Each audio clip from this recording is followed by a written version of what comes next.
You're with SBS Radio. This is SBS News in Easy English. I'm Peggy Giacomellos. More Australians will be able to access more COVID-19 treatments from today. Eligibility for a fourth COVID vaccine has been approved to include anyone over 30, and antiviral medication is available for people over 70. The federal government says the new measures have been introduced to combat an increase in cases over the winter. Australian Medical Association Vice President Dr. Chris Moy says this is an important step. It's an important move to widen the access of these medications and to somewhat simplify the eligibility criteria. So essentially those over 70 now, with or without symptoms, who have COVID can now get access to the medications. Those over 50 with two risk factors, or Aboriginal or Torres Strait Islanders 30 years and over with two risk factors.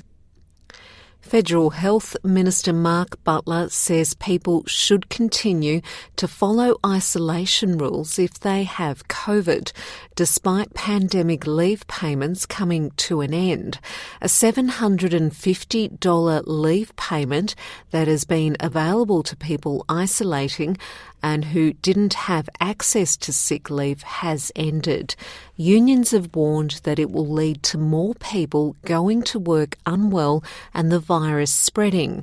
Speaking to Channel 9, Mr Butler defended the decision. These are hard decisions and I encourage people where there are isolation rules that are still in place at a state level to follow them, of course. But, we are rolling out very significant measures to improve our resilience as a community. The federal government says it's processed more than $340 million worth of flood disaster payments in the past 3 days.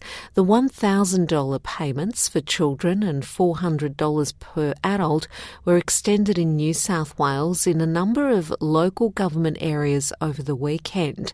Government Services Minister Bill Shorten has thanked Services Australia workers for assessing and granting the claims in a timely way. Quite amazing to think from 2 p.m. Thursday, when the 26 LGAs have been declared the disaster zones, that the Albanese government's been able to put out support for 414,000 Aussies caught up in the floods. A 27-year-old man has died after a unit fire in Western Sydney this morning.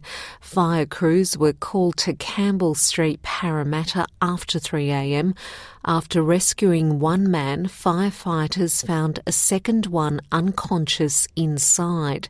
He was taken to hospital in critical condition but could not be saved.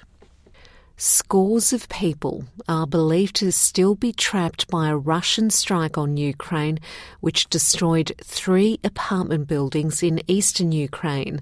Ukraine's emergency services say they have rescued 5 people from the rubble so far and have made contact with 3 others still trapped alive beneath the ruins. Rescuers are continuing to work through dangerous conditions brought about by heavy rain. Novak Djokovic has defeated Nick Curios to secure a 4th successive Wimbledon title with a 4-6, 6-3, 6-4, 7-6 victory. Following the match, both players heaped praise on each other, with Djokovic joking about the budding bromance between the two players. I really respect you a lot. I think you are a phenomenal tennis player, an athlete, amazing talent. I mean, you've been hearing all of that for many years. But now, everything is starting to come together for you. So I'm sure we're going to see much of you in the later stages of a Grand Slam, man. And I never thought I'm going to say so many nice things about you, considering the relationship. Okay, it's officially a bromance. Curios called Djokovic a god. And that's SBS News in Easy English. Want to hear more stories like this? Listen on Apple Podcasts, Google Podcasts, Spotify, or wherever you get your podcasts from.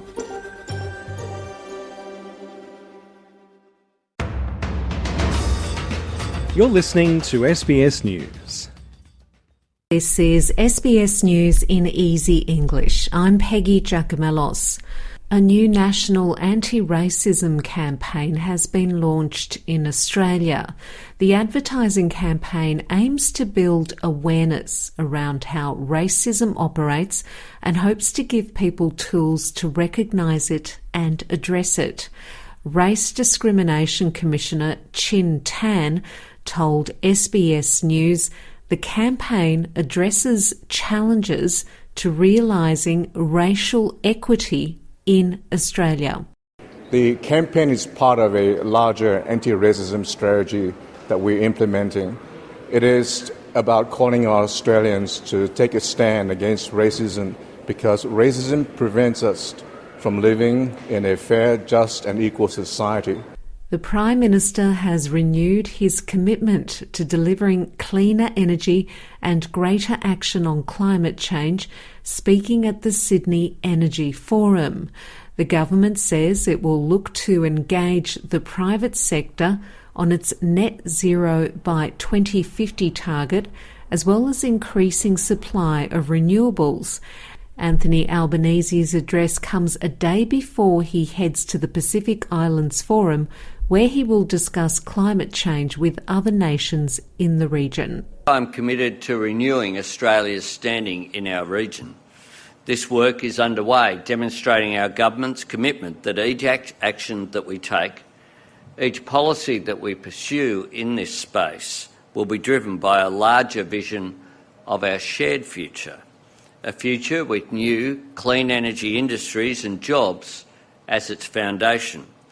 The length of time a person who has recovered from COVID-19 is considered immune to the virus is to be reduced.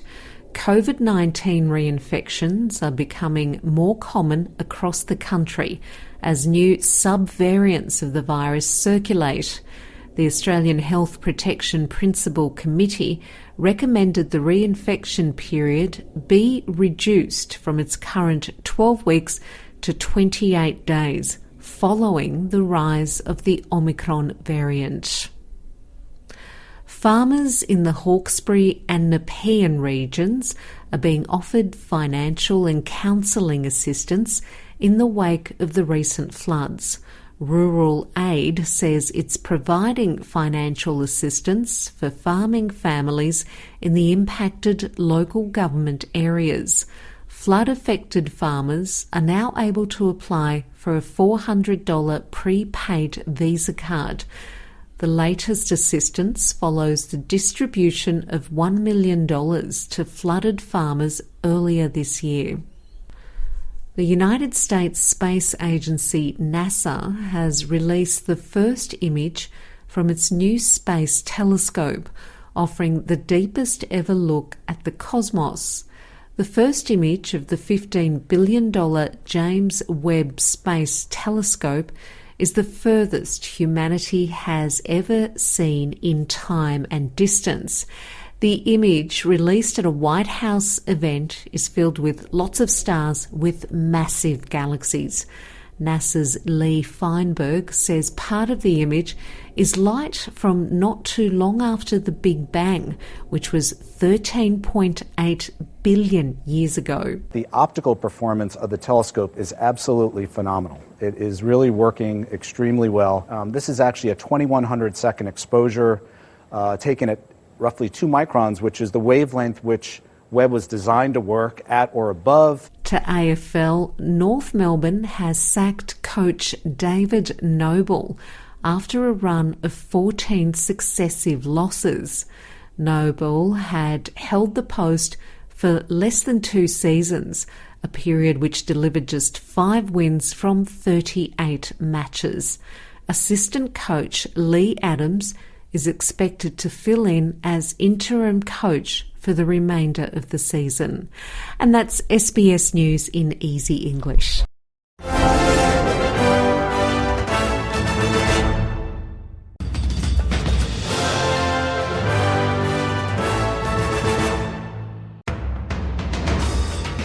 You're listening to SBS News.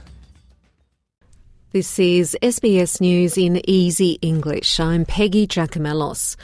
Prime Minister Anthony Albanese is in Fiji for the Pacific Islands Forum Leaders Meeting. Leaders from 15 nations are gathering to discuss ways to gather more international support and funding to fight the impact of climate change and security threats in the region. Speaking to the ABC, Mr Albanese says he hopes to restore Australia's reputation and relations with regional leaders. My message will be that Australia is back re-engaged with the Pacific, that we have a suite of measures of support, as well as, of course, our position on climate change is something that's really an entree to get through the door of credibility with our Pacific Island neighbours, because for them it's a threat to their very existence. And one of my messages will be that our support doesn't come with strings attached. The Prime Minister has urged concession card holders to get free rapid antigen tests while they still can before a government subsidy runs out at the end of the month. The government has confirmed the scheme will finish on July 31st. The end of the scheme comes amid a rise in COVID-19 cases across the country and hospitalisations. Anthony Albanese says there are other options for people looking to get a subsidised test. Sri Lanka's President Gotabaya Rajapaksa has fled the country on the same day he was expected to resign. The president has been in hiding after crowds stormed his palace on Saturday. His brother, former Finance Minister Basil Rajapaksa, has also left the crisis-hit country. The president's younger brother was prevented from leaving the country 24 hours earlier by immigration officials, but is now said to be heading to the United States. Iranian rights activists are urging women to publicly remove their veils on National Day of Hijab and Chastity. Under Iran's Islamic Sharia law, imposed after the 1979 revolution, women are obliged to cover their hair and wear long, loose-fitting clothes to disguise their figures or face fines or arrest.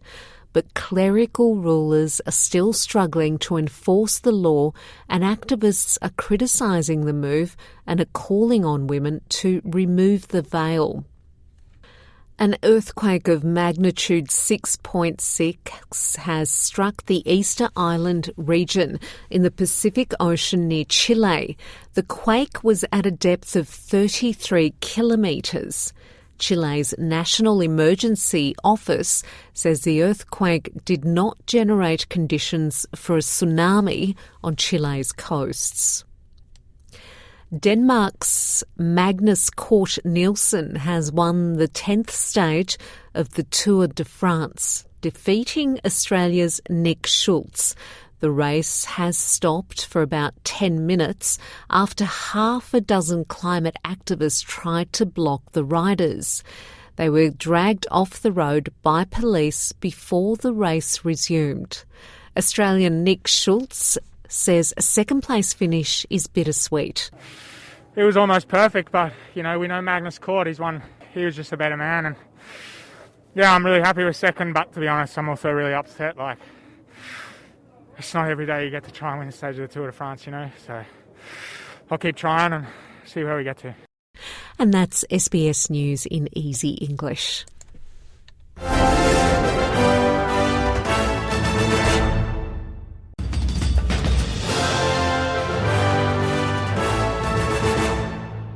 This is SBS News in Easy English. I'm Peggy Giacomellos. The Australian Prime Minister Anthony Albanese says he's confident there will not be Chinese bases in Solomon Islands despite the two countries' security pact. Mr Albanese made the comments from Fiji where he is attending the Pacific Islands Forum. Mr Albanese yesterday met with Solomon Islands Prime Minister Manessa Sogavare to discuss regional security and climate change. The Prime Minister also welcomed the United States engagement within the Pacific region. I described what occurred earlier this year as a Pacific stuff-up, that we hadn't paid enough attention, and I know that the Biden administration has said that as well. I very much welcome the increased engagement of the United States in the region. It's a significant support package that they've announced, increased diplomatic presence, increased support in the form of aid, increased support in the form of infrastructure development here. Australia's unemployment rate plummeted to 3.5% in June, the lowest rate in 48 years. Australian Bureau of Statistics says it's the lowest unemployment rate since August 1974, when it was 2.7% and the survey was quarterly. Employment increased by 88,000 people and unemployment fell by 54,000. Economists had expected the unemployment rate to fall to 3.8% from 3.9% in May. Delegations from Ukraine, Russia and Turkey have met with the United Nations to discuss grain exports as the Russian blockade of Ukrainian Black Sea ports continues. Ukraine has told the meeting security must be guaranteed for the owners of ships and cargo before grain can be safely sent out from its ports. Foreign Minister Dmytro Kuleba says Russia's actions are putting millions at risk of starvation. Around 22 million tonnes of grain is trapped inside Ukraine, a growing crisis for the country known as the breadbasket of Europe. There is not a single sanction that prohibits Russia from exporting its own grain. What Russia is trying to do is to lift sanctions unrelated to the export of grain. And this is what makes the whole situation so cynical, because they are playing their hunger game, putting millions of people in Africa and in Asia at risk simply because they want to get rid of some of the sanctions. A man and a woman have been arrested following a fatal shooting in Melbourne's inner north. A 55-year-old man was shot dead at a Fitzroy Street on Tuesday afternoon. Police believe the man was involved in a dispute with a number of people in a black Audi before he was fatally shot. A 43-year-old man and a 21-year-old woman were arrested last night and are assisting police. Authorities believe the shooting was a targeted attack and was not linked to recent gun violence in the Melbourne area. Queensland has defeated New South Wales 22-12 in the State of Origin decider in Brisbane last night. The match got off to a brutal start, with 3 players failing head injury assessments. The Maroons secured a 9th victory from the previous 10 Origin deciders while playing with a 2-person bench.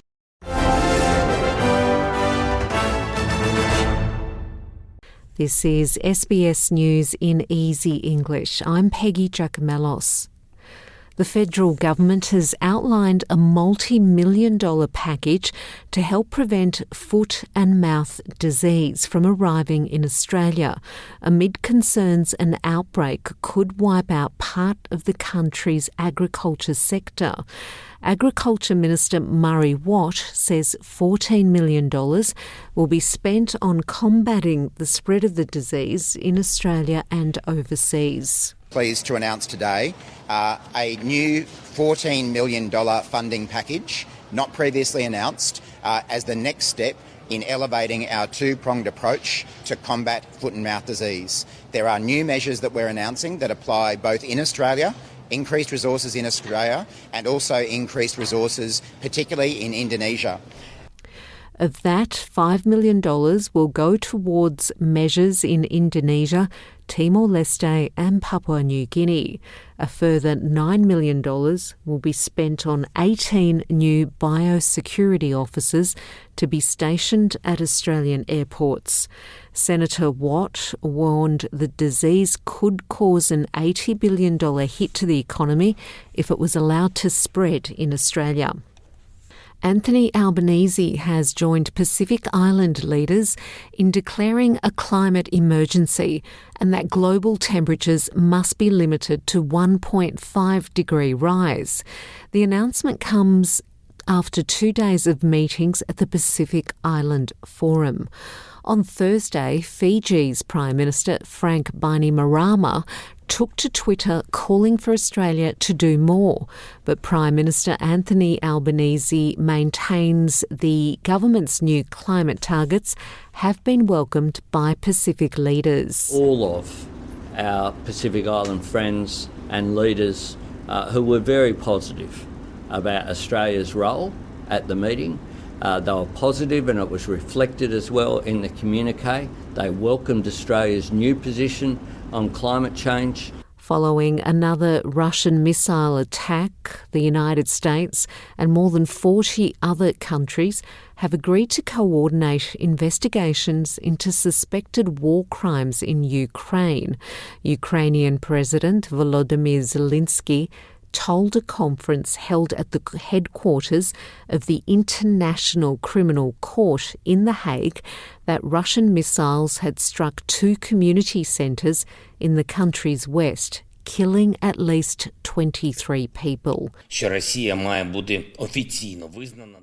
This day has once again proven that Russia must be officially recognized as a terrorist state. No other state in the world poses such a terrorist threat as Russia. No other state in the world allows itself to daily destroy peaceful cities and ordinary human life, with cruise missiles and rocket artillery. As a result of just one missile strike at our city of Vinnytsia, 23 people were killed, 3 children under the age of 10. And, unfortunately, it is not yet the final number. Russia has repeatedly denied involvement in war crimes and deliberately targeting civilians since it invaded Ukraine in February. Fire crews say the clean-up of a hazardous chemical spill caused by a truck rollover in Melbourne's north overnight will likely take all day. The truck crashed through a safety barrier just after 2 a.m.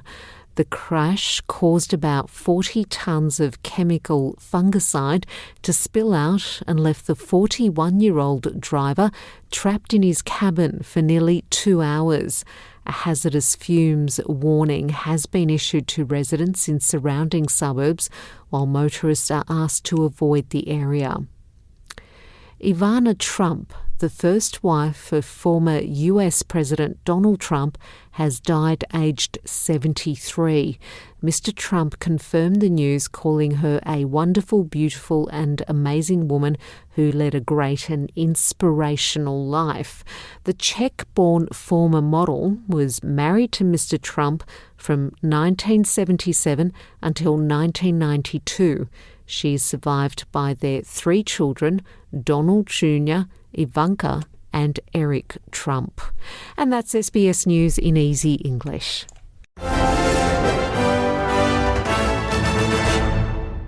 Welcome to SBS News in Easy English. I'm Greg Dyatt.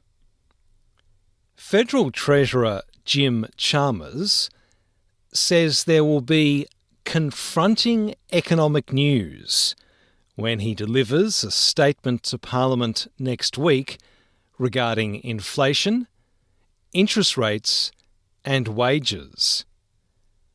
Mr. Chalmers says wage growth in Australia cannot possibly keep up with rising inflation. He also says the cut to the fuel excise tax can't be left in place for much longer. My job is to paint the true picture of the economy and our economic challenges, and that's what I intend to do on Thursday, the 28th of July, in the Parliament. Nurses at Blacktown and Westmead hospitals in Sydney have stopped work in protest over staffing shortages. Emergency Department nurse Denny Anderson told Channel 7 they are unable to provide care that outpatients need due to the shortage of staff. The department is constantly overrun. We are fatigued, we're tired, and the department is constantly being backed up by bed block issues. A second cruise ship with more than 100 COVID-19 positive passengers aboard has docked in Sydney. All 2,800 passengers aboard the Pacific Explorer will undergo testing before being allowed to leave the ship. Those who test positive and live in Sydney will be allowed to go home if they have their own personal transport.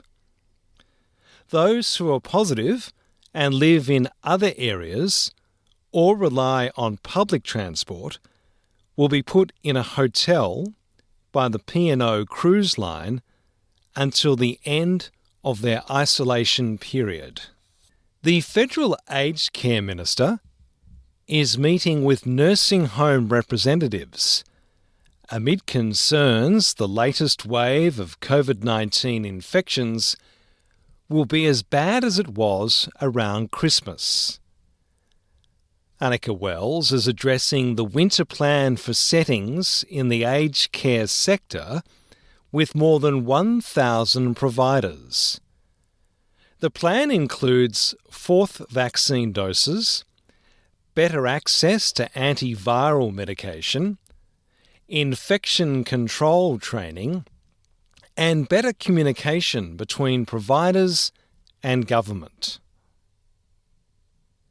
3 bikie gang affiliates have been banned from pubs, clubs and restaurants in Sydney's King's Cross for 5 years after an overnight police operation. New South Wales Police say they arrested 10 people and laid 12 charges. 3 men, who police say are known to be connected to outlaw motorcycle gangs and organised criminal networks, were issued with banning orders, which prohibits them from entering any licensed premises in the King's Cross area for 5 years.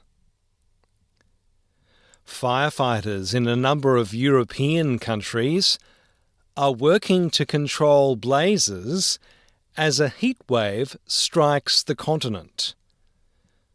The fire season has hit parts of Europe earlier than usual after an unusually dry, hot spring, which authorities attribute to climate change.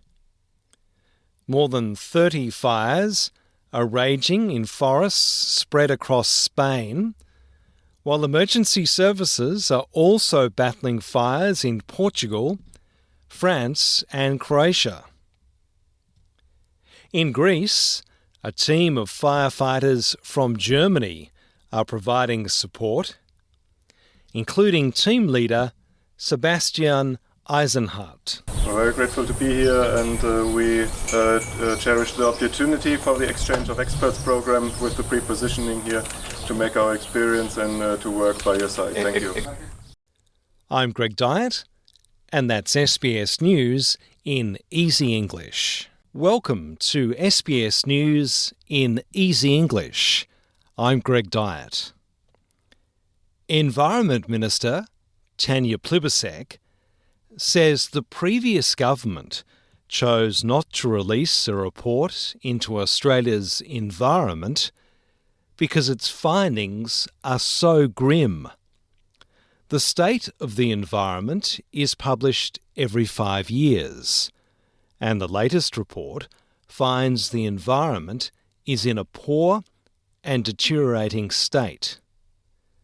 Tanya Plibersek says the Morrison government received the report last December and chose not to release it before the last election. When you read the report, you'll understand why they kept it secret. This report says that the state of the Australian environment is poor and it's getting worse.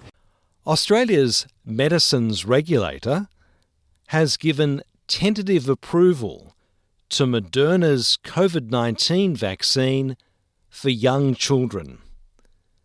The Therapeutic Goods Administration says it has given provisional approval to the paediatric dose for children aged 6 months to 5 years, basing its decision on data from more than 6,000 children who received the vaccine in trials across Canada and the United States.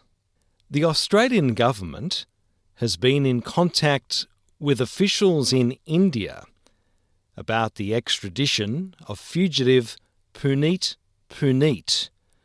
who admitted killing a Melbourne teenager while speeding, but fled the country before his sentencing. The news follows reports Puneet was granted bail in India against warnings from prosecutors. He fled to India on a friend's passport in 2009 while awaiting sentencing in Australia. Puneet was arrested 4 years later, and a series of extradition hearings have been taking place since then. A public health official in the United States says monkeypox is a significant risk to public health, with the country facing a vaccine shortage. There have been more than 1,800 confirmed monkeypox cases in 45 US states. Federal health official Dr. George Benjamin is warning the number of cases will continue to climb through August. Much of Europe is in a heat wave that scientists say is consistent with climate change. It has pushed temperatures into the mid-40s in some regions in Portugal, Spain, and France. A refugee who spent 14 months locked inside 2 Melbourne hotels is taking the federal government to court, alleging he was unlawfully detained. Mustafa Azimtabar came to Australia for medical treatment in November 2019, after arriving by boat in 2013 and being initially detained on Christmas Island. But he says instead of receiving treatment, he was detained at 2 hotels in Melbourne. Police in Texas have announced an internal review into the actions of dozens of officers who stayed in the hallway of a primary school for over an hour as a gunman shot 19 children and 2 teachers to death inside a classroom 2 months ago. The inquiry is in response to a damning 80-page report that revealed failures at all levels of law enforcement. I'm Greg Dyett, and that's SBS News in Easy English.